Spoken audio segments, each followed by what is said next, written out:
Welcome to Castle of Horror, the show dedicated to horror movies and awesomeness, but this is a Hangout episode. So I don't have a script. It's me and from Austin, Tony Salvaggio, many times my co-writer and the lead singer of the band Deserts of Mars, and lead guitarist of the band Rise from Fire. Say hello, Tony. Howdy. And also from Austin, Mr. Halloween Man himself, many issues of which are 99 cents on Comixology right now. I was tweeting about that today because I just found that super exciting. Mr. Drew Edwards, say hello. Hey, and yeah, 99 cents or $1.99. Everything's dirt cheap. So thank you, Jason, for mentioning that. And if you have Comixology, please stop by and check that out. Definitely check it out and check out some of the collections. They're super cool. There's also, not to front load it with this stuff, but Comixology is running like the Comixology Unlimited, and Clockworks is on there. I got to see if Psycom is on there, but not just our book, but there's tons of great stuff on Unlimited if you're looking to fill your time with some comics. We all need. It's amazing, isn't it? So yeah, I think they extended it like an extra 30 days. It's something. I mean, as far as that kind of stuff goes, it's pretty cool. It's very cool. Oh, and I didn't introduce myself. My name's Jason Henderson, and I'm in Denver. And yes, I'm connected to these two guys because we are the regular cast of the Castle of Horror, plus one other person who's not with us because she could not be bribed to do an extra episode in the week, even if it was one as unstructured as this. Did she watch From Beyond? No. Oh man, I don't think this is her. I don't think no. Julia's great, but I don't think this is her bag. No. No. So tonight, what Julia was doing tonight was she was trying to get work done, and I'm down in my office, and so I kept calling her on the phone from my office, and I would say, "Are you in front of your computer?" And she'd go, "Look at this yes. meme." No, I don't know. No, I was trying to get it. So I'd go "Are you in front of your?" She'd go, "Yes," and I go, "Okay, try this," because I'm trying to find a good software for sharing what you're looking at on the web, so that I and various teams and stuff like that can watch movies together as a group, team building exercise.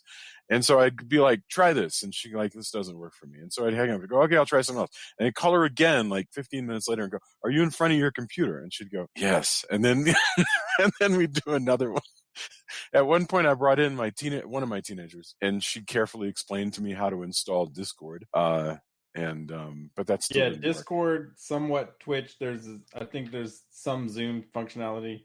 Anyway, I can pass on some info later too. I will say the Netflix Party Chrome extension works really great. But the problem is that Netflix, meaning no disrespect to any listeners who work for Netflix, but the Netflix horror collection leaves something to be desired. So if you're doing a horror sharing party, unless it's Rosemary's Baby, which they got. That's a choice. That's a choice they made. Right. At some point they decided we're going to go for new content, and that's where and all of the content that I used to look to Netflix for went to Amazon. That's right. I mean, straight up, that's whether you work for Netflix or not, I don't think you'd be hard pressed to go, "No, we still have all of that."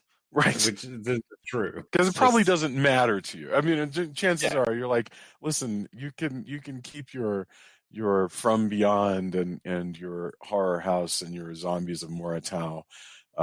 We are quite fine with our original Netflix series. I was surprised though that the Shaw Brothers stuff made it back to Netflix, and most of the stuff I saw was again the restored 2K at least, if not 4K restoration. So that's nice. So Shaw Brothers does have, Netflix does have that. So fantastic. I'm not going to knock on their original content too much because that Castlevania show is pretty sweet. Oh yeah, done in Austin. No kidding. Yeah, actually, my former drummer from Deserts of Mars, Billy, at least I don't know if they've changed it, but for the first season, he did the logo for it. I have found, Tony, Comixology does have Psycom, but not on Unlimited. Right. We're working with Tokyo Pop on seeing what we can do about that. Yeah. Anyway, okay. So what the purpose of the Hangout episodes is we assign one another to watch a film that we may not ever get around to in the main show, in the mainline Castle of Horror continuity, and so. And because Stuart Gordon just passed away, we decided let's do a couple of Stuart Gordon movies.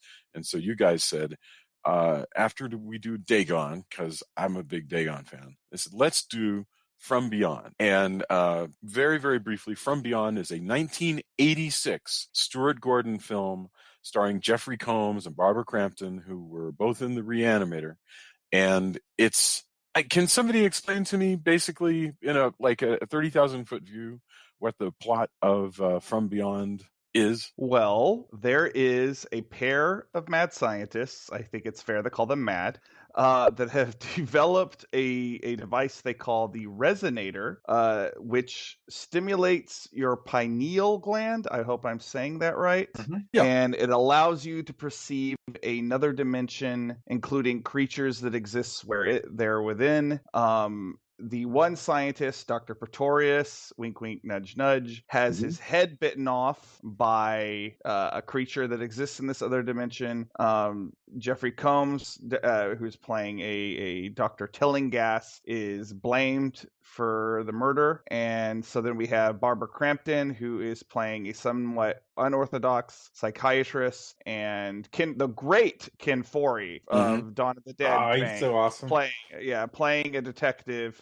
And they go back to the Pretorius mansion to try and find out what really happened, and wackiness ensues. And by wackiness, I mean weird S&M, slime, mutation, and mutilation. Yes. Gore galore. Okay, so we're not nearly as organized as we would be on a mainline show, but we may as well do this part that we always do, which is kind of get your opening thoughts. And I'm not the boss of this episode, so you can give me your opening thoughts in whichever order. Who wants to go first? Well, I was just talking, so I felt like it should be Tony. Okay, sure. No, I like this movie. I think I caught it late night cable when I first saw it, and was blown away. I mean, it's super 80s in all the best ways.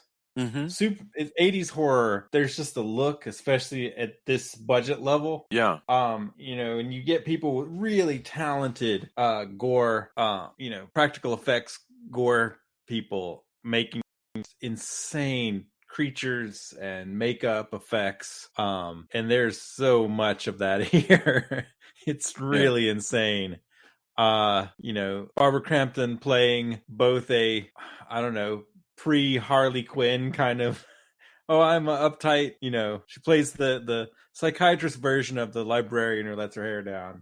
Sure. But then later on in full-on S&M clothes, which, as a teenager, that's something else to catch on cable. Sure. But it's such an awesome roller coaster. It tracks sort of with it's not too far from the Lovecraft story. Of course, far removed and into the 80s, so you have a lot more technology and such. But the basics of the Lovecraft story are there's a Tillinghast, telling the story. They blend in with the other realm and all the servants who basically get sacrificed to the other realm creatures. So it's a pretty good adaptation. I mean, the things it updates are things that you would update to modernize it anyway. But yeah, I dig this movie. And if you're a gorehound, especially, I think it works really well. But because also Barbara Crampton gets to be the final girl, so she has quite the arc throughout the movie. It's pretty great. That's a really good point. That is a good point. Jeffrey Combs also, I love how he plays there's a mad scientist part and then there's a monster part, and he plays that really well. He does go through. He has several stages, and there's also kind of the victim part. Right. The innocent person. So Drew, your thoughts? Oh man, I love this movie. This is one of my favorite 80s horror films. It's my absolute favorite Stuart Gordon movie.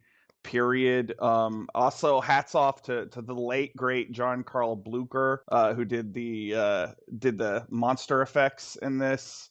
He's been dead just a year now, and have to pay our respects to him because he was a master of a lot of great 80s horror films, including Friday the 13th, The New Blood, which has one of the coolest looking versions of Jason in it.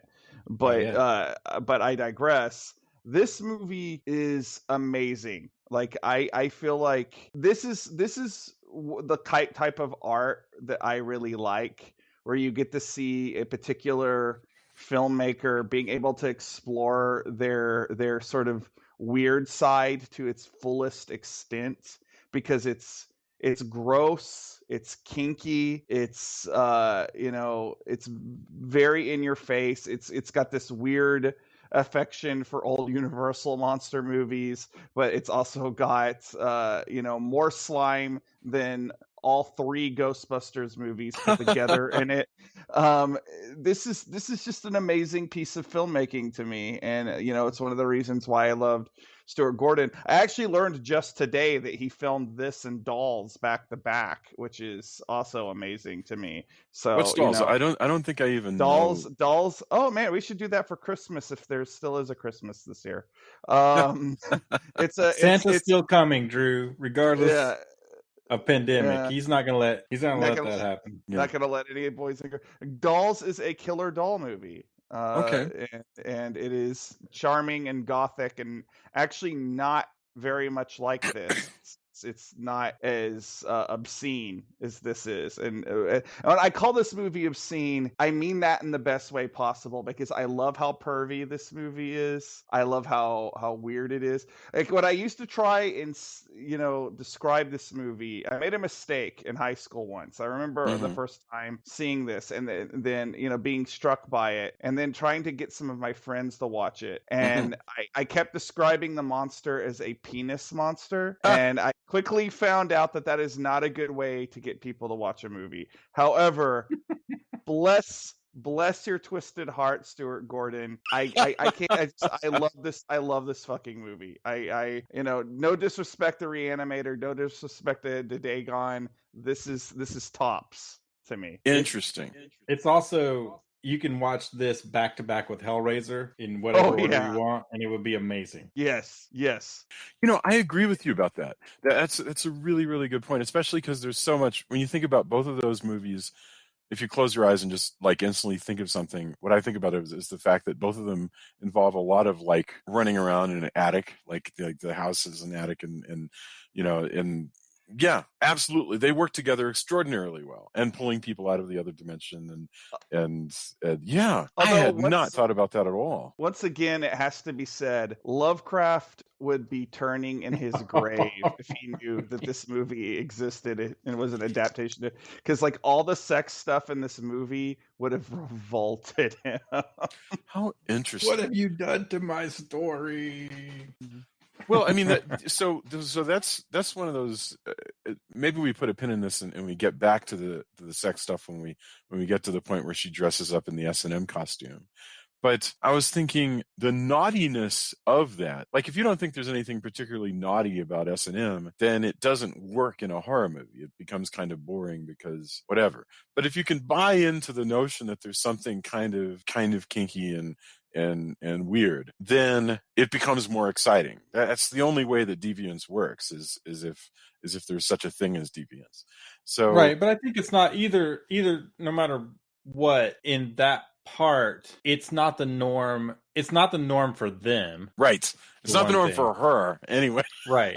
And it's not the norm. Well, it's not the norm for, as far as we know, Tillinghast either, because he's like, oh man, my boss sucks. Yeah.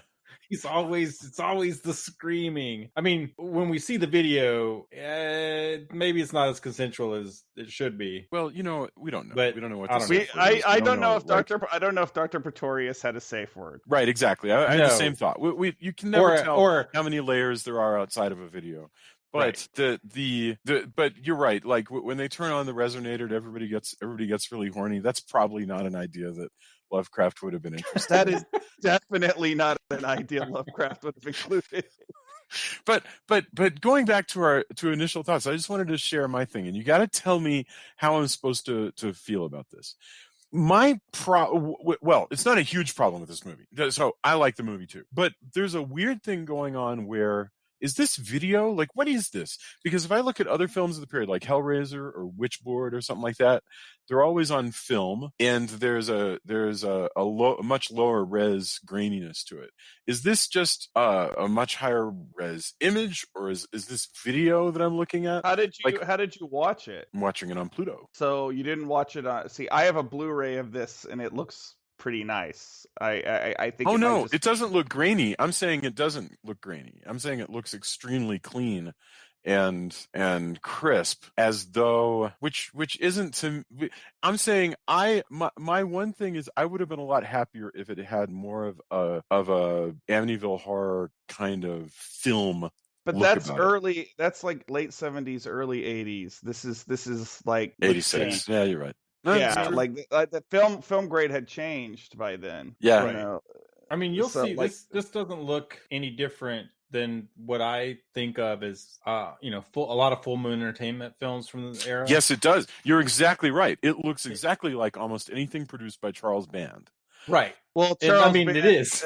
Yeah, and it is. Yeah. I mean, but yeah, I think it's film stock and lighting. The way the effects are. Now there is some video effects. The view kind of effects, so like where it's that posterized kind of look. There could have been a film process, but in general, you do that with video. Yeah. I didn't look up any of the making. I would general, say that's the difference is like what you're talking about is like the difference between, say, like The Howling versus A Nightmare on Elm Street, which has to me a cleaner film grade to it than like I don't know, I don't know enough about like Hellraiser film. Hellraiser came out in 87. So Hellraiser is essentially contemporary to this. And Hellraiser has a much grainier look than this, which means to me this is actually probably a more expensive piece of work. But I'm so accustomed to seeing grain that it's weird to me to see such a clean, crisp image. This movie costs $2.5 million. Okay, I don't know how much Hellraiser cost, but this was not an expensive movie by any stretch of the imagination. Also, that would be a dumb competition for us to put these movies into, is how much they cost, because they both love it. I think Hellraiser looks the way Hellraiser does, and I don't know, maybe there's also a difference. Well, no, because I really would like to know why there's a slight difference there, because like Hellraiser was shot in England, this was shot in Italy. Maybe there's something to do with that. Like I don't know. Like I now I kind of want to do Tony's idea of watching them back to back, and I'll see if there's like a jarring difference in between the way the film grades look. And maybe it's all in my mind. I'm just saying, like, if you compare this with, say, Dagon or which we just watched, which was 20 years later, right? This just feels a lot more. Maybe it's really overlit. And that might be the wrong. Well, I think it's a very colorful film, whereas like Dagon is more muted because of all the rain. Like this, to me, really, like one of the things that always stands out about it is, and I definitely think that's different with Hellraiser, which is basically a black and blue and red. Yeah, that's a good point. This is kind of psychedelic, actually. That's true. It's one of the things I like about it. So that's enough time to waste on film grain. I don't want to get to it, but it's something to think about, and keep that in mind as we watch other movies. If we have a listener who understands this kind of stuff better than us, I would love to get schooled on this. Actually, I'd love to hear about it, because I don't understand it at all. I have no idea what I'm looking at. I get it, but there's I would be interested. It does make me want to think. It would be cool if I could find a database of what stock was this was shot on this stock with these cameras, etc. There might be, but it's that information tends to be a little spurious. Plus, that's some deep dive geeky crap, But the fact that it's banned, and the fact that it is in the era of Full Moon, like I tend to think of all those movies, and really they're kind of lit similarly. They kind of have a same feel. Even though directors and DPs make a ton of difference in that. I think it's the era we were all watching that in too. So they there's a style in the same way, and it's not a bad thing. There's the same way the 70s, you can say like, oh, this is a 70s Italian film, and it will have a place, right, and a look and a feel that, well, you're either in it for that or not, you know. Oh, absolutely. This does have very much like that Stuart Gordon, Brian Yinza vibe to it, especially the fact that it's like Italy trying to pretend that it's Massachusetts badly. Right. I didn't even notice that, really, to be honest with you. So I guess it's so tell me what tipped you off about the Italian. Well, like, it's like the little things, like well, first of all, like the fact that they made a point to have like 2 American flags flying like in the house. And then like then it's the street sign. So they show us the street sign at one point, and it's Benevolent Lane, but the street sign doesn't look the way street signs look in America. That's funny. Like it's this big blocky black and white thing. And I don't know if that's how they think things look here, but they don't. And it's like little, as I said, it's the little things. Thankfully this is a pretty contained movie. Like most of it takes place in, a hospital or inside this mansion. So like you don't get to see too much of the outside world, because I think it would become more glaringly obvious that they are not in Lovecraft's Massachusetts. I love it when one place pretends to be another. It's one of my favorite things in the universe. But briefly, before I forget, you mentioned that most of the action takes place either in the hospital or in the mansion, and I can learn so much from this. How basically it's a story where they're like, we're going to have them all in one set for like most of it, and then all in another set for the rest of it. That's so smart. And, a lot of times when I'm thrashing around in writing, you're always like, oh, let's have something really wild happen. And with this, it's like, remember your money involved. So something really wild can happen, but they're still going to have to be inside, either in the kitchen or up in the attic or whatever. That's pretty cool. I like how elegantly it's constructed like that. The thing I was thinking about with one place pretending to be another, there's I was watching this movie where they shot it in Paris, and Paris was pretending to be in New York, which was hilarious to me, because why would Paris pretend to be New York? For fun. Well, yeah. Sometimes you do that on the weekends. You're not the boss of Paris. We're not to judge, Jason. Sometimes Paris is New York. I mean, I love seeing like various Canadian cities pretending to be New York. That is always hilarious to me. Like, it just really makes me happy when I want to see like a low budget, like Lubbock, not Lubbock, but somewhere outside, like 30 miles southeast of Lubbock. Mm-hmm. We're in New York. Sure. That's what I want to see. Well, like, I mean, really really hit it. What is that adaptation's New York? Well, didn't Rumble in the Bronx take place in a very sort of suburban looking, I think Ontario or something? Rumble in the Bronx. Yeah. I think they had to green screen some stuff, if I remember correctly. Or maybe they didn't, and that's the thing, is you're like, I don't think that bay is the one. But that's fine. No, I mean, it's great. That's like, I was thinking about the fact that you mentioned the street signs, Drew, and like I was thinking about when I was 12 or so and watching music videos, and in the early days of MTV, so many of the music videos were British bands, right? Because for whatever reason, who knows why, but British bands were like all over the place, and so they're like drinking in bars and walking down the street, and they're doing what they do, Come on Eileen, whatever. And it all looked so much different from any street that I knew. It was all like, but I was like, oh, so this is the weird MTV music video planet where everything looks different, and the street signs are different, and the cars have weird license plates and stuff. I was too young to get, oh no, that's England. Yeah. I was just like, no, that's just London. I was like, that's the music video planet where everything looks like that. Anyway, gotcha. So the thing is, another thing about this movie that I really treasure, and I know there's probably other people that would feel differently, but I really legitimately, no joke, love the dialogue in this movie, and I love the line deliveries. Like there's a point in the beginning where he says where Jeffrey Combs says it bit his head off like a gingerbread man.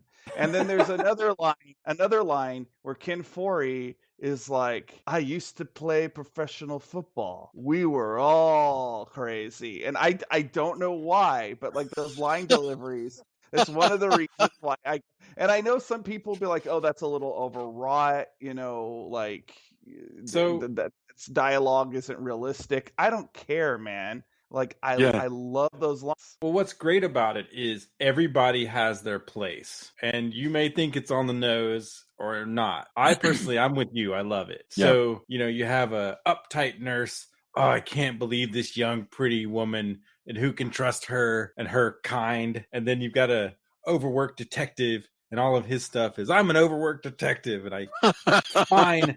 If you want to handle it, go ahead. I can't really argue with you. And then you get, Bubba Brownlee going, hey, all right, pretty lady. Hey, weirdo guy, let's go to the house. And everybody's got, and, long-suffering Crawford Tillinghast is, he does not want to be part of this again. Yeah. Has a totally different interpretation when she's like, oh, the Dr. Pretorius was such a genius. And he's like, yeah, I mean, true, but...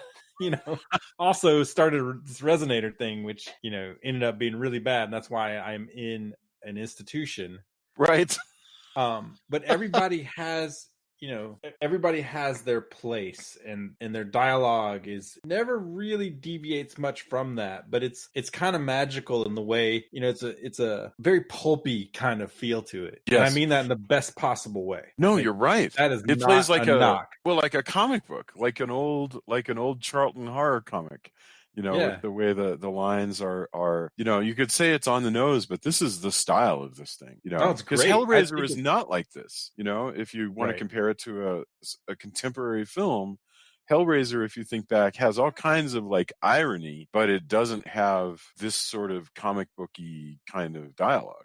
But anywhere, and when Pretorius, I mean, he's always overwrought evil. Like there's nothing he can say that isn't salacious and just kind of makes your stomach not feel right. Oh yeah. And humans are such easy prey. I want to give you a kiss. And it's just all of it. And again, why this works, is a double feature with Hellraiser, Yeah. Speaking of Praetorius, the stuff that he turns it, his transformation is like, I don't mean like any given transformation, but the transformation through the whole movie is amazing. I mean, absolutely. Like there's one where his head kind of like extends and then splits open and becomes like a snake, and then he starts trying to eat her head, Yeah. That's the kiss he's going to give her. It's so crazy. I mean, it's also amazing. Before that, he does that, except his head explodes into just, with stuff whipping around like the Thing. Yeah. And just, oh man. And I had forgotten, there's some creatures in Resident Evil, and you see them even more so in the way they're modeled in the remake of like Resident Evil 1 and 2, where they definitely had watched some From Beyond. And I don't think anybody who made those games would deny that.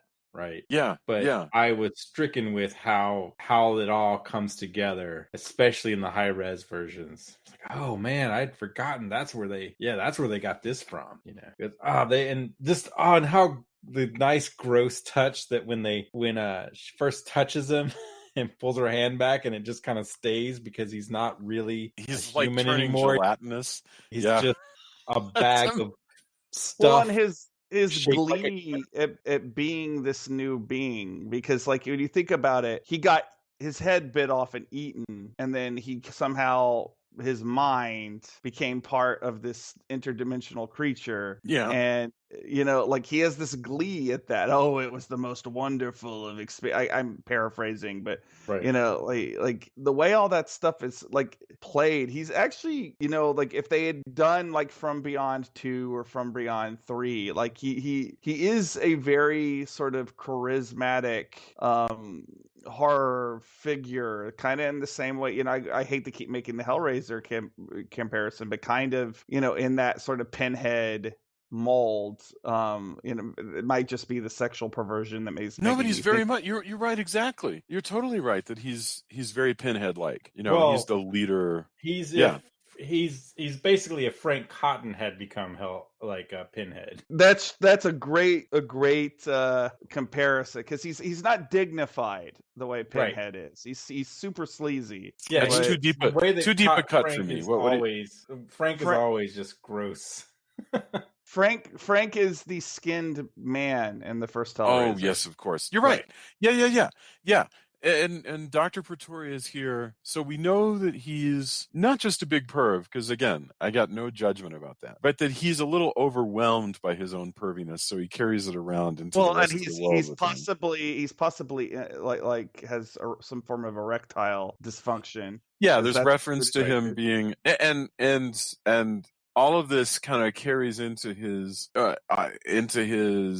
regular personality, we can presume, where he's become a little overly sleazy. And Well, I mean, when you see him and then you see him around, like he's definitely always like, hey, can you not just wear a kimono bathrobe? The kimono everywhere? Yes, there's something especially why sleazy I have this about snifter of brandy and I'm just gonna be sleazy about things. But but everybody's giving him a pass because he's one of those people who's a genius, but he's a narcissist about his being a genius. Oh yeah, and a sociopath about it as well. Yeah. This guy would be so insufferable to be around.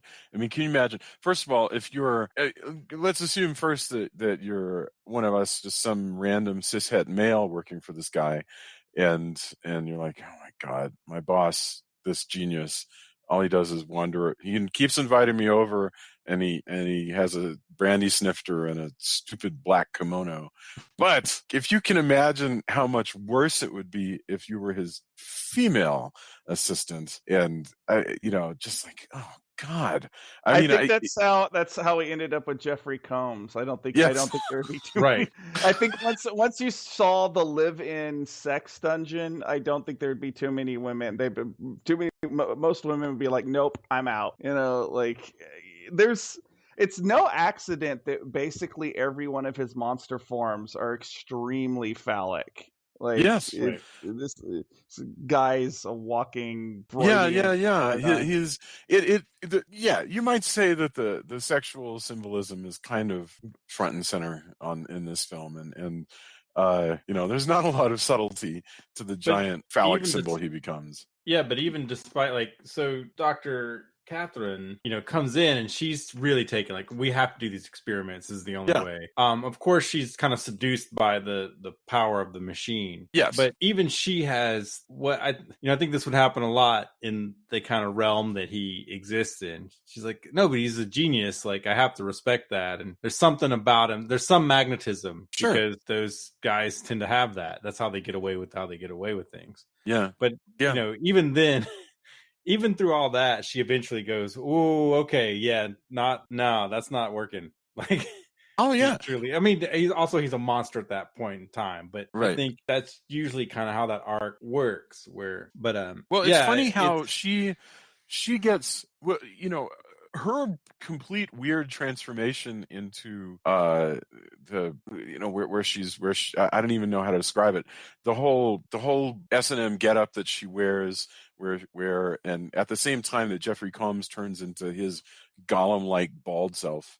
All that happens after they're attacked by Pretorius the first time. So yeah, right. So they activate the resonator. They meet Pretorius. He's sleazier and more horrific. But even then, when they go, "Whoa, that was out of control," she goes, "Well, we have to do it again," both because she's fascinated, but also because at that point they've all been affected by the machine. What's the line?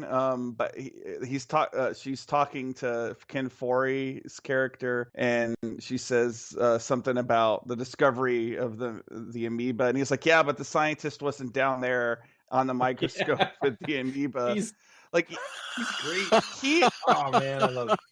He's so great. I wish I mean we wouldn't have as long of a movie, but I would love a version of this movie where he like just gets really fed up with the both of them because he, Ken Foree's a big dude. He could have just physically picked both of them up and carried them back out to the van and just been like, nope, hell with this.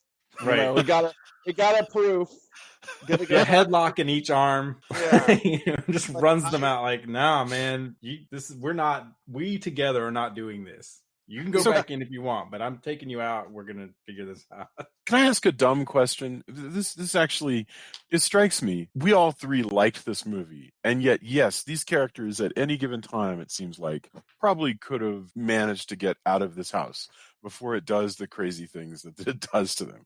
So it's interesting to me that is what I might call a flaw. And nevertheless, because they're entranced by what's... Yeah, it's addictive. They're affected. They're all affected, Yes. I mean, even Bubba's like, hey, so you guys got a hard on too, right? Yeah. No, that's true. Like straight up. I would have loved to known what the direction that they were being given when they were making, like, make your O face, okay? Like right. you just you're getting a little excited in your pants. All right. Like the faces that they're making are so like, I just, and in a movie that is not a porno movie. And so it's kind of amazing to me that this movie exists. This movie could have gone, by the way, a lot raunchier. In other words, you could have released a version. There were a lot of times with Italian movies where they would like splice in like 10 extra minutes of just extra hardcore or even softcore sex just to like get a harder rating. And so they could have, I'm just saying that, like Caligula, they did that. But anyway. Well, I mean, way different sensibilities. True. I mean, also, From Beyond knows exactly what era and what kind of movie. And like Stuart where it's going to Gordon knows what play. he's making. And it's going to play on HBO, basically. Yeah. Yeah. I mean, it's going to get theatrical. Like the target audience and kind of his sensibilities all fit exactly at that time, which, that's why it's a classic as well. Or at least why, especially Drew and I this hits. Oh, this is like, man, I don't know how many times I rented this movie on VHS. Like, yeah, sure. I know I'm like in a weird minority spot because Re-Animator it's a cult classic. I felt maybe a regular classic. I don't know. You can debate that, but a classic of its kind, and it gets a lot of love, and perhaps that is deservedly so. But like this movie, just for whatever reason, because it is so out there, and I mean, Re-Animator's out there too, but this is like a particular kind of out there. It's just different. This is definitely more, this also has, weirdly enough, more body horror. Mm-hmm. And also it's the kind of scientific horror and psychological, whereas Re-Animator has a little bit more of a darker edge to it. Mm-hmm. Even though that this has S&M and stuff that a lot of people consider darker. I mean, that's you're right. Why people think of 50 Shades as like, that's something I didn't know. That's why it titillates, more suburban housewives, for better or worse, whatever. Yeah. But so this has elements, but there's something about it that this is more just, I think it's because it's the otherworldly part, the way the effects are. I mean, this has, giant worms in the basement. Oh yeah. Attacking weird creatures, the pineal gland thing that eventually becomes where it's coming out of people's heads. All of that stuff is gonzo in a totally different way than Re-Animator is. Whereas Re-Animator has a lot of there's also a lot of dark irony in Re-Animator that isn't really here. This, From Beyond just kind of flows. Yeah. And they're different in that, they're great in each way, but this tells a pretty straightforward, even though it goes crazy, it tells a pretty straightforward story. But yeah, I agree with that. Yeah. But again, it takes us through also, how insane are the effects when they're attacked by the bees or whatever, the flesh-eating flies or whatever. They're like bees, Man. and Ken Foree saves them. But and that's when you've eaten. got bald Tillinghast and the girl is in her S&M outfit, and they get attacked by a cloud of bees. I love when he comes in and he realizes, like, so she dresses up in S&M gear. Yeah. And, I mean, I wrote a song called Black Leather, so that's definitely, in my wheelhouse as far as you go to clubs, go to rock shows. And she's fully enthralled with whatever's going on in her pineal gland is affecting that, So she basically just sort of, even, I guess he's more or less comatose, but she's going to seduce / she gets on top of him. And I love Bubba busts in and is like, all right, we got to go. This is not happening. Do you even know what you're doing? Well, he says, I said, I thought you were going to get dressed. And she says, I am dressed. I am dressed. Oh, that's so good. All of this stuff is just great. Like, I love how just practical and down to earth. Because again, he talks about, oh man, we were crazy when we were, because he's probably seen some stuff on the road when he was a football player. Sure, absolutely. And so when he gets to that, it's like, oh man, really this? Yes, we really need to get out of here. Get dressed. Yeah, he's not like appalled or floored by seeing her wasting time grinding on top of a comatose person in her S&M gear. He's more like she comes on to him as well.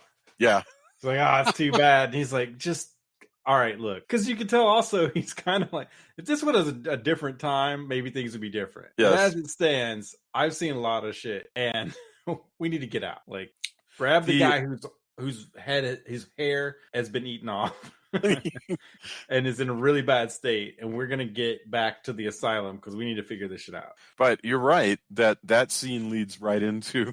They go into the basement, I guess it is, and they get attacked. This time, the Resonator and the Dimension are defending themselves with a swarm of bees, and Ken Foree knocks them out of the way, but he gets essentially chewed up. So do you think? Because they didn't eat his head, that he somehow didn't become part of the creatures in the other dimension, or do you think that Bubba is still out there in the other dimension? No, I think that the way he was eaten, in my head canon, the way he was eaten and the way it all happens, he's dead. He's clearly suffering whenever he's half. Mm-hmm. Oh man, it's such a great effect, and it's so horrifying. Again, when I was watching it, I did think, Jason, I was like, is Julia's not gonna be on this one, right? No. That's definitely not in her wheelhouse. Yeah. And it, if it's not your bag, it shouldn't be. But sure. Oh man, what an amazingly horrifying effect. This movie is definitely not for everybody. Like sure. this is either you're on board with From Beyond or you're not. Yeah, no, I can I'll attest to that. But yeah, so Foree has really it's a heroic exit, and it's terrible that he gets eaten up. But it's just like I've forgotten now the name of the choke on him dude in Day of the Dead who who except buys that guy's time a jerk the whole time, whereas Bubba true. Is always no, he's great. He's cool. A wonderful character. Yeah. No, he's lovable. I like this actor a lot. I was so happy to see him show up in what's the Salem movie from Lords of Salem. Lords of Salem, yes. Thank you. Yeah, he plays one of the DJs. Mm-hmm. It was so great to see him show up. What's crazy is that after that point, it almost could have ended there, but we get to go back to the asylum. Yeah. We go to the other set and spend a long time. So Barbara Crampton is not a particularly good or I won't say you make judgments of her moral character, but she's way off the rule book of what a psychiatrist should be doing. But right. what's weird to me is the woman who is playing the head psychiatrist. Yeah, that's Miss Gordon. Asylum. She is almost sympathetic until the point where she's like, "Oh yeah, screw this bitch. Let's give her electroshock therapy." Right. Like it's When like she goes from like 0 to 100 really fast. Yes. When Well, you it's the first meet whole her, go ahead. I'm sorry. prudish. I mean, her character, as we're talking about, kind of the pulpiness, is Yeah. even when the Dr. McMichaels, is, hey, I need to get this patient out, etc. She's not really wanting to be on board. So when she comes back as an S&M doctor, Yes. and her charge is definitely messed up and she's out of control. There's the prudishness of it, that she, why she does that. And also, you know what, you did this to a patient that you took out of the asylum. He probably would have been fine had you not done that. And that's her character, because the other detective is also like, I can't believe and the you detective did is this. dead. Yeah. Like, I'm just saying, like, the scene where she goes right up to the point where Jeffrey Combs kills her. Oh, right. She goes in and he's like eating the brains and everything. She's really like kind to him, and I'm always that's the like difference. arrested. Yeah. But that's the difference. She's electroshock therapy for the other, because that should have never happened under another psychiatrist's charge. Yeah, but the patient, she's always a doctor we see that side of her where she's trying to help the patient. That's always her motivation. So she's double angry at another psychiatrist putting everyone in danger. She's also sympathetic to the patient to a fault. I mean, she gets her eyeballs sucked out. So I agree evidently his new thing. Yeah. And that's an amazing bit. But I mean, I agree with you completely, your explanation of how she treats the doctor versus the patient. Having said that, I agree with your earlier point that she is written cartoonishly. Like the example I said is like something out of a Charlton horror comic. Well, except for in that one scene where they actually give her a lot of humanity, considering that she's about to have her brains sucked out through her eye. Yeah, through her eye. By the way, this is Carolyn Purdy Gordon. That was Stuart Gordon's spouse at the time. Dr. Block. And I love. She's also true. Eating brains is not the best anyway, but the way that it works and why you get mad cow disease and such is because it's the brains of the thing that was ill. Yeah, so like a cow eats cow brains, the way the prions work, that's what causes mad cow disease. So when she's like, you're going to be really sick, like, humans don't eat human brains. Don't do that. That's fairly, I mean, it's gross and it's been in a vat anyway, probably preserved. So he's going to get sick anyway, but he might not get sick because he's not, strictly speaking, human anymore. Right, but she doesn't know that really until he starts sucking her eyeball out. By the way, the special effects, I just want to say I love the special effects in this movie. I love the puppetry, to have even the tiny puppetry, to have the weird snake pineal gland that comes out of the main character, Dr. Tillinghast's head, to the puppetry behind the various monster incarnations. It's all puppetry. It's all great. I love that whatever they built out of latex and plastic and everything, they then would glop up with, I guess, just heaps of gelatin. And I think you also have to give it up to the actors who. Because Jeffrey Combs kills it. Because he's basically plays like 4 different characters. If you look at this, like, he plays himself as like a semi-normal scientist at the very beginning of the movie. Then he's like the sort of post-traumatic stress guy through the main action. And then in the last action, he's suddenly Frankenstein's monster, essentially. And he looks a lot like David Prowse, in fact, in whatever movie David Prowse had a bald head like this as the Frankenstein monster. What was that? That was one of the Hammer Frankensteins, and I'm blanking on it. Yeah. But also he gets eaten like 2 or 3 times at the end. And still... Yeah. Oh, man. He gets his hair back, which is great. Ted Sorley, I maybe not be saying that right, the guy that plays Pretorius, I kind of want to, because like when I was reading about this movie earlier today, I learned a few things about this movie that I didn't actually know. I wonder if he was so game for all this makeup work because he's actually Jack Pierce's nephew, which is crazy to me. But I wonder if that's why because they have him under a lot of glop through most of this movie. Oh, And he he's seems great. pretty game. He's also, we see him also in his sleazy kimono deal, and also just plumb naked at one point, where he's just standing around going, "Hello, I have come back." Again with Dr. Pretorius, he's pulled that. Oh, is it weird that I'm naked? Maybe that's on you. Like, perhaps you're a too bourgeois. Yeah, he's tried that. Let us discuss your dissertation, my dear. Yeah. Oh, I don't think you're free enough to really. Oh, what a scumbag! But how gross. He's used that. Oh, were we not getting naked? Continue then, and he just stays that way and sits down. Like, by the way, the movie, I'm so sorry, the one where David Prowse is the monster and he's bald, it's Horror of Frankenstein, and he looks just like he looks just like Dr. Tillinghast here. It's amazing. I don't know if that's on purpose. I think it's just a coincidence, but it is still pretty amazing. Well, I think there's only so many ways you're going to look if you're a bald, eyebrowless monster. But it's a very effective but simple look. But again, it also is, like most of the monster makeup in this movie, highly phallic. Yes, right. I love that puppet can pop out. So that they've built it so that this piece, the prosthetic forehead, is in several layers, one of which will split and open so that the puppet will burst from it. I mean, it's amazing. It's just really great. And so you got to think, like, how do they do this? Are all the puppeteers, behind him so that Jeffrey, like standing behind Jeffrey Combs, so he's doing his facial contortions and his dialogue, and there's probably like 2 or 3 guys kind of working all of this stuff.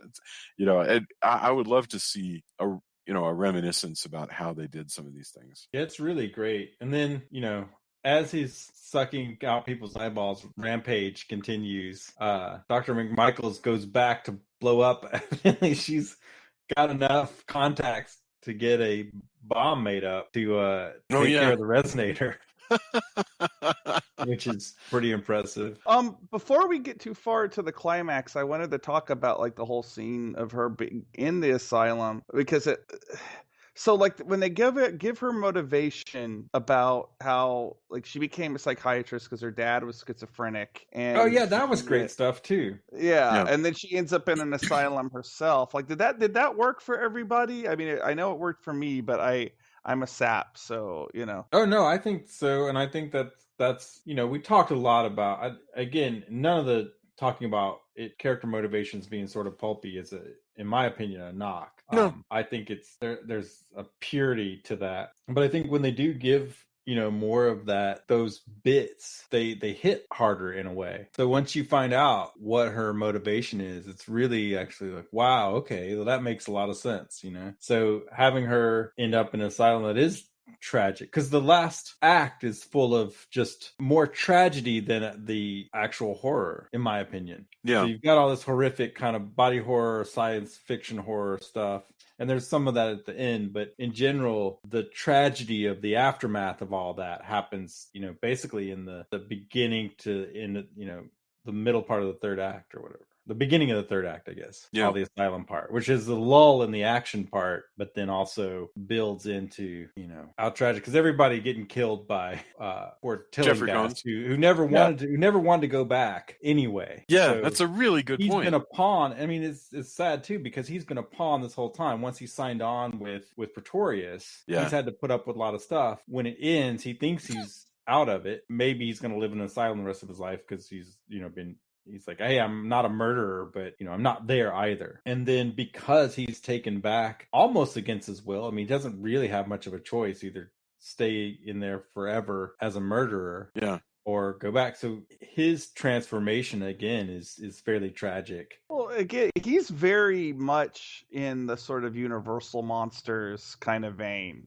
right? If you ask me, like he's totally like, even when he's like attacking people, like, you don't really blame him because there's like a patheticness to him. Yeah. You know, it's sad, and I don't know if that would have worked if you had a lesser actor. I guess like Jeffrey Combs is, he's done a lot of horror films, and I think sometimes that causes people to kind of underrate an actor. But Jeffrey Combs to me is like a really talented guy, and he makes you believe this in what's going on. Yeah. Well, and also his character is not a Cenobite. I mean, the way that Pretorius is taught, most of Pretorius's dialogue towards the end is all of it. It's funny considering that this is contemporary with Hellraiser, so it's not borrowing from Hellraiser, and yet there's all of the same like absolute pleasure. I'm not talking about Pretorius. I'm talking about telling guests. No, I know.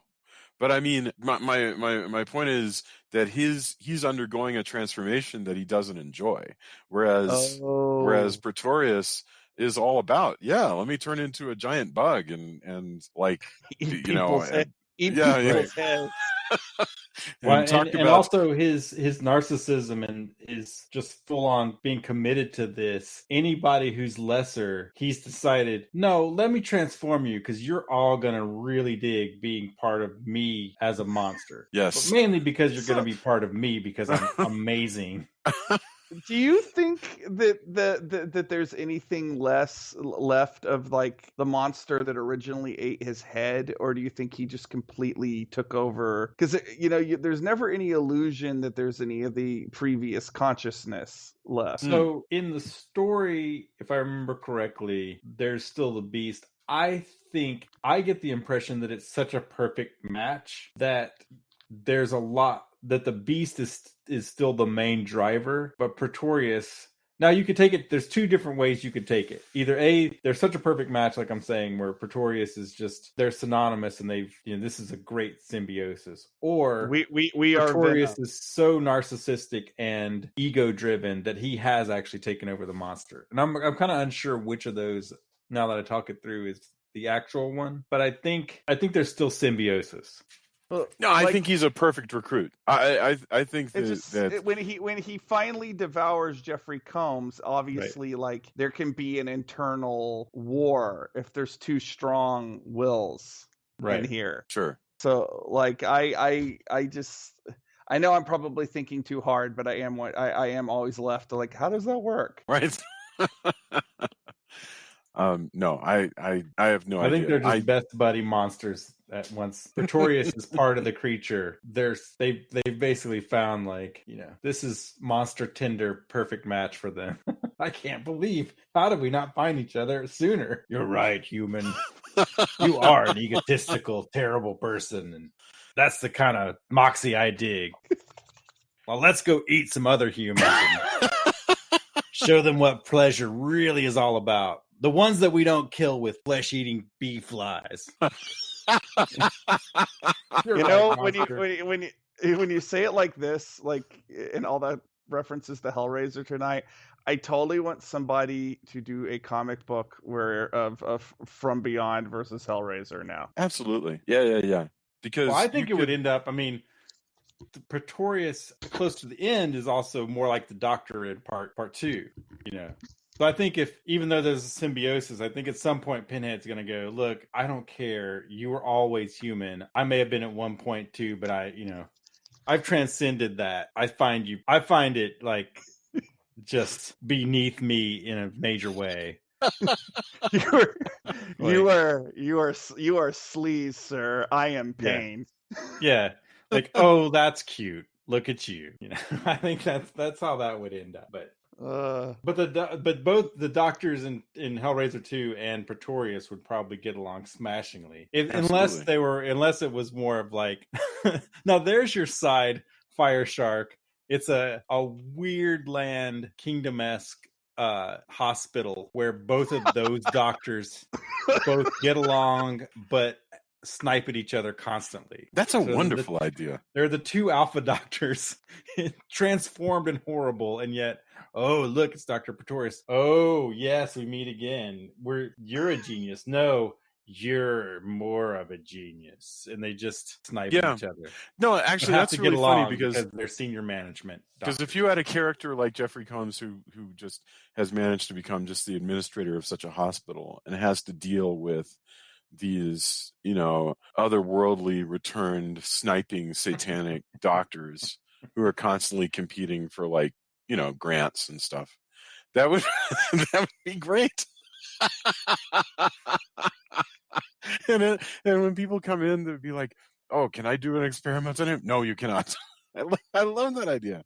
Yes, delightful. But that's the end, and we actually don't know which of the personalities in this movie wins, because they're actually still fighting. They get blown up. Yeah, and then they get blown up. So we don't know. This is the only movie I can think of where our hero ends the movie with broken legs. Oh, wow. Yeah, I mean, just compound fracture. Yeah. It is. Oh, man. I really, the making of I kind of want to see as well is it may have been fun or not acting, depending on how it works out. But the part where she has to bite the pineal gland off. Yeah. Is such an insaniac scene, because she goes back to blow up. I mean, yeah, she goes back to blow up the resonator. She's had enough. The Tillinghast follows her, is gonna chain her up. It does get a little weird that the monsters help her out by biting off the straps for the chains that she's chained up on. But he's getting all close to her. The pineal gland is coming out. She bites into it. Ugh, that scene is so grotesque. Yes. And so amazing. Ugh, yeah. No, absolutely. She escapes by, right at the last minute, jumping out of the roof and getting a really, truly horrible compound fracture. With that, of all the things, compound fractures are one of those that just, in horror, freak me out. Sure. Freak me right the hell out. When I see it, I get, we have a movie where a guy gets eaten by, flesh-eating, insects. There's people's heads being eaten off. And then the compound fracture thing, though, that stuff does it for me. I have to look through my hand when I'm... No, I agree. I've turned away for more than one. Yeah. And I've seen some pretty, hey, look, let's watch Tetsuo the Iron Man. Compound fracture? Something about that eye stuff as well. And some hand stuff, because I need my hands for base. Sure. So all of that, those are... the things. Maybe I shouldn't put it out there in case there's some Saw-like thing. Haha! I know exactly what where all of your pain points are, Tony. But that's the other interesting thing about a movie is that you can reject the whole movie, or you can do exactly what you said, which is like, oh, nope, I can't look at that, and look away. And you're still interacting with the art. Right. It's not like you're not. It's not like you didn't watch it. You've just you're just like, wow, that particular effect, that's too much for me. But I think it's a perfectly legitimate response to it. Yeah. Man, oh man. And meanwhile, it's interesting too, because you get the final girl thing of she's, everybody's kind of looking on, like, what happened? There was an explosion. Yes. Yeah. Once again, how great! Oh man, we forgot how great is the neighbor with her, like, with her stupid dog, with her dog, and what's going on here? And just everything goes horribly. Oh, and that's the end. And she's raving. I mean, who knows? She might snap out of it by the following day. Also, she's going to need some surgery on those knees. But once all that's done, I think a year and a half later, she's probably ready to take a baseball bat to some more Creatures from Beyond. I have faith in her. I really do. She's ready for it. Yeah. So that's From Beyond. So, is there anything that we didn't discuss in this film? Geez. I mean, again, this is kind of us hanging out, so it's a little looser, but I can't think of a thing that was missed here. And we also got to hit on some of the themes, which I'm glad about. By the way, also, because I've started following more people on Twitter, horror people, and there's great, fantastic people who work for Fangoria. A lot of really great, artists and journalists and filmmakers who I follow a lot on Twitter. Barbara Crampton she is awesome. Like, follow Barbara Crampton on Twitter if you get a chance, because she's great. What does she tend to tweet about? They did a live kind of tweet thing of her latest movie, along with the Fangoria crew. And just in general, she responds delightfully. She just seems cool on social media. Like, that's great. That's really wonderful. Yeah, You know who I came it's very across? active in discussing topics with people, and just seems to be having a great time being an actress. Specifically, she's in horror movies, but in general, as far as people that I've kind of follow, or I see people retweeting, or I see her reactions to things, she's just super cool. I was thinking about this because, like, I think it happens more with women on Twitter who are personalities, who are famous personalities. There's that phenomenon of people who kind of Twitter stalk somebody and reply to everything. And I've heard a lot of famous women on Twitter talk about that and it's dicey because you're like, I want people to follow me. I want people to respond. I want to engage in conversation. And yet at the same time, they don't want their followers to become what they call reply guys, where they're literally just replying to every single thing. I posted about that because I follow, there's a lot of really awesome women in horror that a lot of people, and it's a weird, because of the nature of the internet, there's a lot of not so great dudes who follow them. And my wife has dealt with, sometimes she has to deal with kind of good old boys network and stuff like that, and so I'm really cognizant of that. And once I had this whole thing where, like, once I saw reply guy, what's that, and read about it, I was like, oh man, I hope I live in deathly fear that I'm inadvertently being that.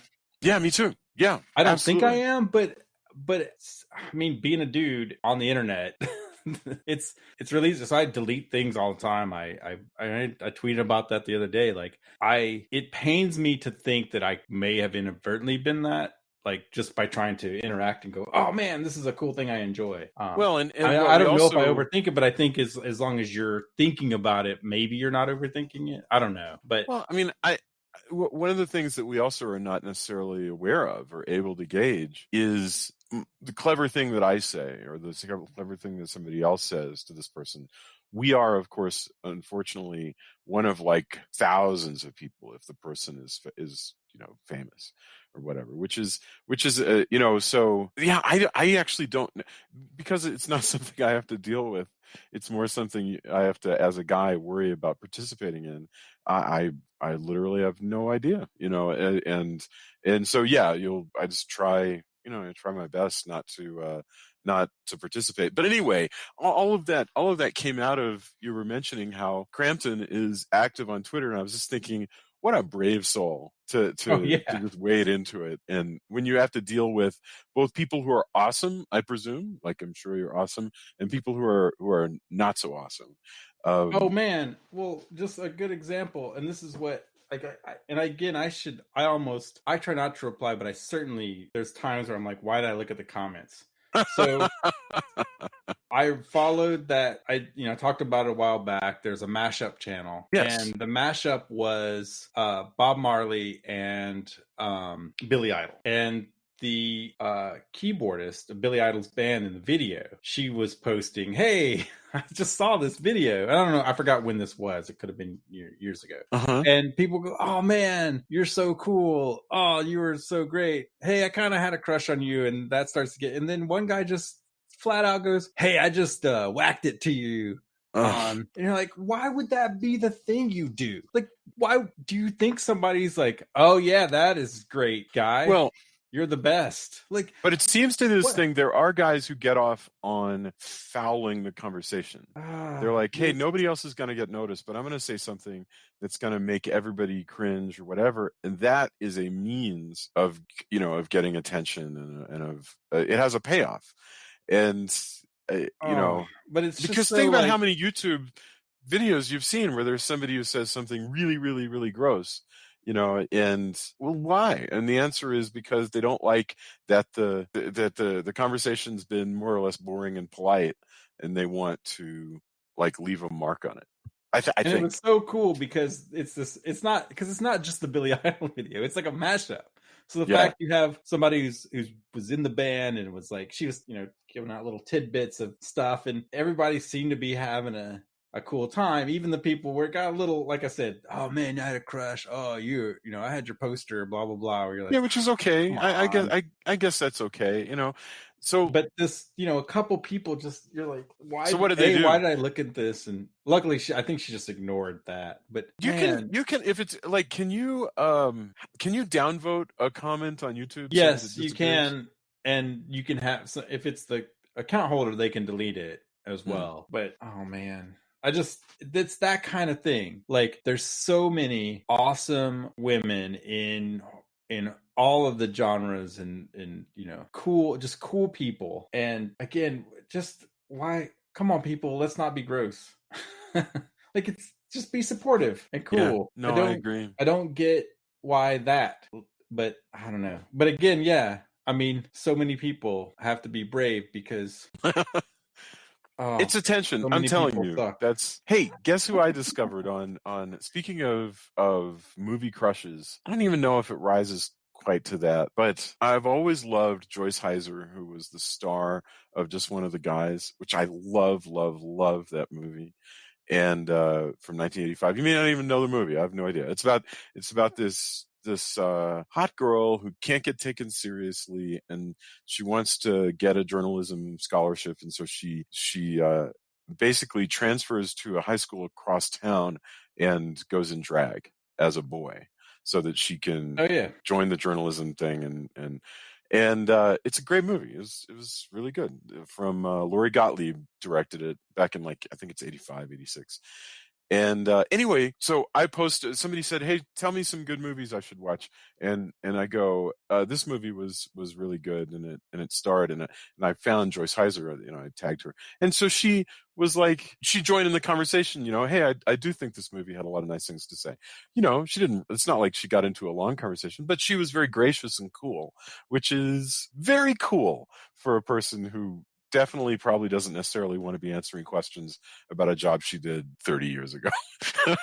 but yeah, I just thought that was really neat. So Yeah. anyway, okay. So what do we, I would like to wrap up though, just with any endorsements anybody has, because I know people have a lot of extra time. So what, if you guys want to share anything, I know up at the top, you mentioned Comixology. Is there anything else that you want to throw at people? New Fangoria just shipped. So Really? print version of that. So that's really cool. And they do such great work. There's some great, yeah. I know a couple, like, I knew Meredith Borders through stuff she did for the Draft House, and then Badass Digest and Birth Movies Death, and then Phil Noble's running a great ship. Like, they're Phil Noble Jr., and he's always replying. They're doing, I mean, they do stuff for film and everything, trying to during this time period, like, they're doing great work and doing entertainment. Fangoria was a staple. I mean, with especially for movies like this, like, it was a staple of my youth. So the fact that so many cool, awesome people are still working on the magazine, still putting out print, as well as, a ton of great articles, all the time. It's just really great. So if you can check that out, I fully endorse Fangoria. And they're doing great. Fantastic. Work. Okay. Good tip. Yeah, I mean, other than that, I've just been playing random video games mostly.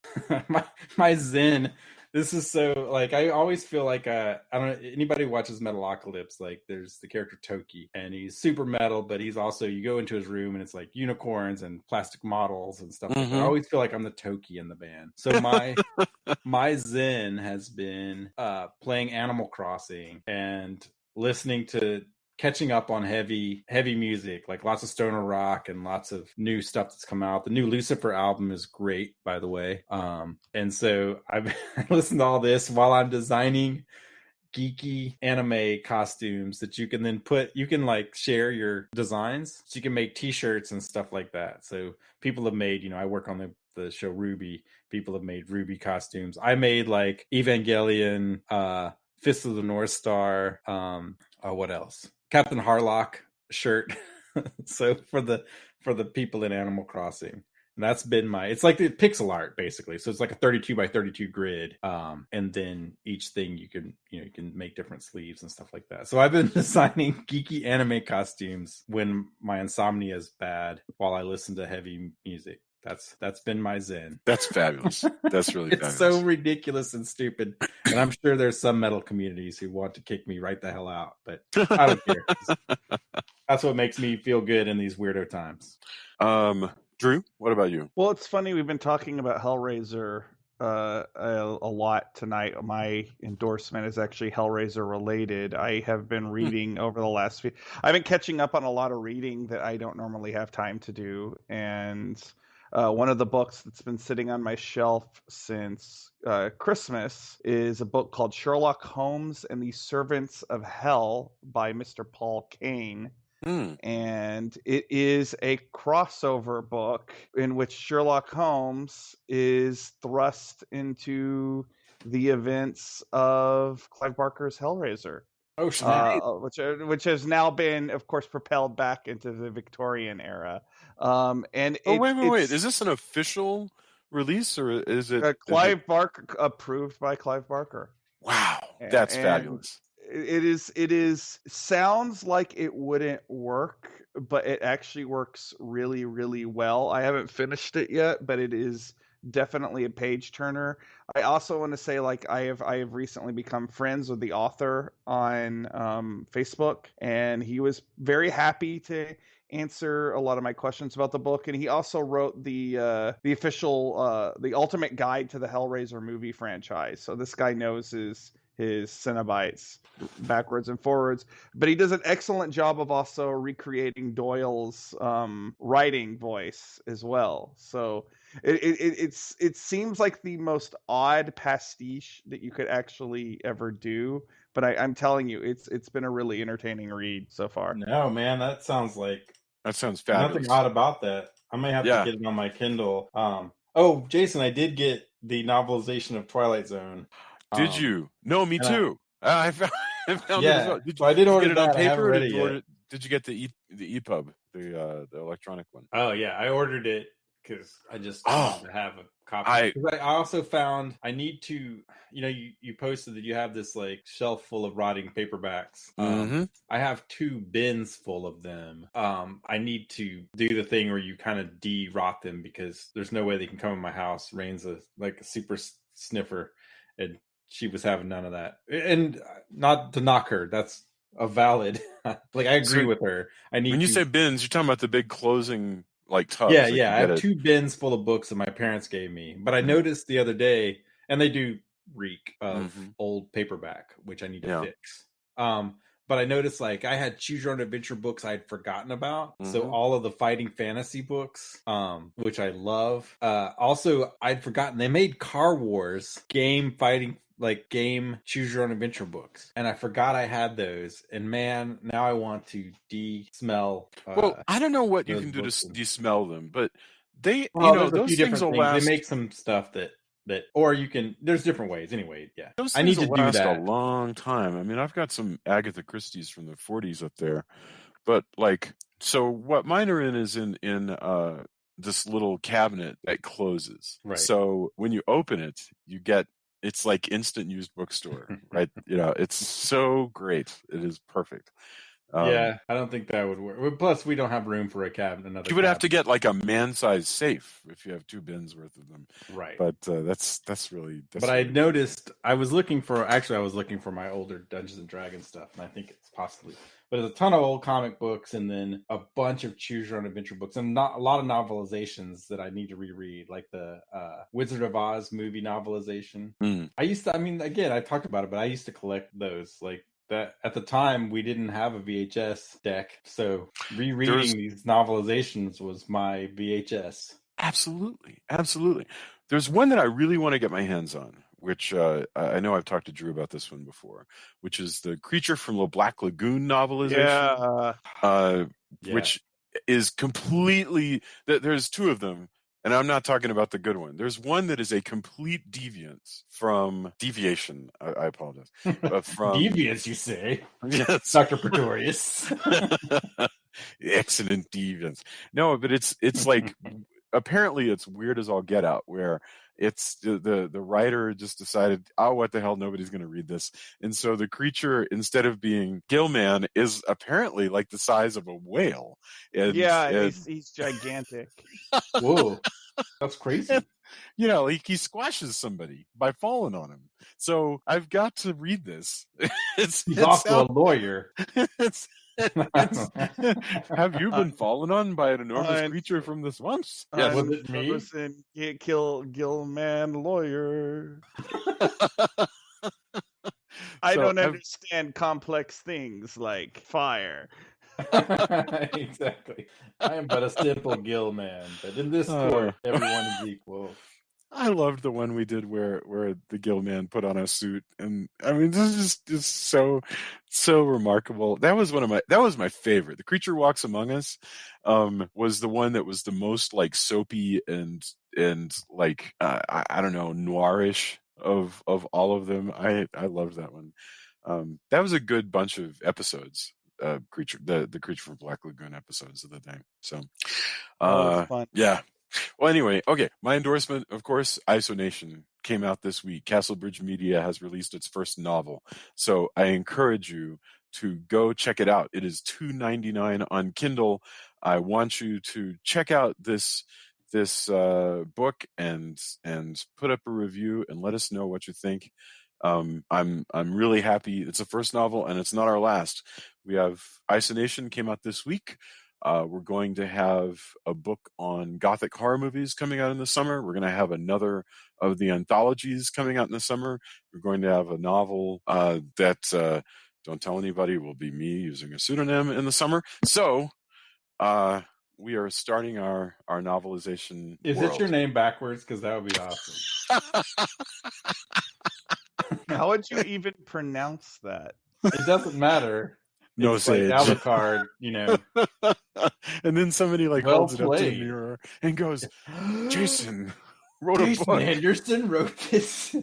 It wasn't until I saw the bookshelf in the mirror. Oh, I love it. All right. That does remind me, I know we riffed on that before, but I would love to see a movie where that is the thing, where it's just a constant, people are constantly surprised by Alucard. Just dun dun dun, Dracula, but like 20 times. So it feels like the worst of SNL skits. No, it's fabulous, and it also reminds me of Wet Hot American Summer. Yeah. What was the one? 10 Years Later, I think it's called, where Alyssa Milano plays what appears to be a crazy nanny that the gay couple has hired to take care of their baby while they go to this reunion, and it turns out she might be a stalker and might be not to be trusted. And it's perfect because it's Alyssa Milano playing basically a version of a character that she's no doubt played many times in various Lifetime movies, and it was just wonderful. So anyway, that's it. That's our Hangout episode on From Beyond, and this was a lot of fun. I don't know what we're doing next. I know that Monster Dog is going to happen eventually. This weekend, we are returning to our regularly scheduled programming of anthologies, and I think it's Monster Club this weekend, or is it Cat's Eye this weekend? Monster Club. Monster Club. Oh, right. Vinny Price for the win. Man, this is one that I've been looking forward to discussing for a long time, because anytime we get into these Amicus and wannabe Amicus movies, I'm just in a happy place. It is really that's my zen. Monster Club isn't a disco though, right? Or is it? Yeah, and they have like new wave monster bands. Oh, that's nice. But Monster Dog, however, has nothing to do with Coney Island, which is a shame. The weird thing about Monster Club is that it's basically an Amicus movie in every respect, except that it's not called Amicus. Like that, right? We should save this. It's like the same people and right. Yeah. Is that the where they're sitting, like there's the large part where they're sitting across the table from each other? Yep. Yes. Right. Oh man, I saw that just on the lark a few months ago, because again, Amazon is amazing and shows me just random crap. Yeah. I can't wait to revisit that then. Yes, that's going to be a blast. I think Julia will enjoy it as well. All right. Well, guys, have a fantastic evening and stay safe and stay following all the rules. Stay healthy. Yeah, stay healthy. Please, everybody, just listen to science. And scientists are, they're not all Dr. Pretorius. Most of them are actually looking out for us. Most of them aren't. Yeah, so most of them are looking out for us. Please listen to science. Yeah. Please, oh please. And be cool to each other and be nice. Because we're all stuck, talking to each other over phones and computers. And it would be nice if people were cool about that. Yeah, that's wonderful. Thank you. Thank you, guys. I'll see you next time. Bye. Good night. Good night.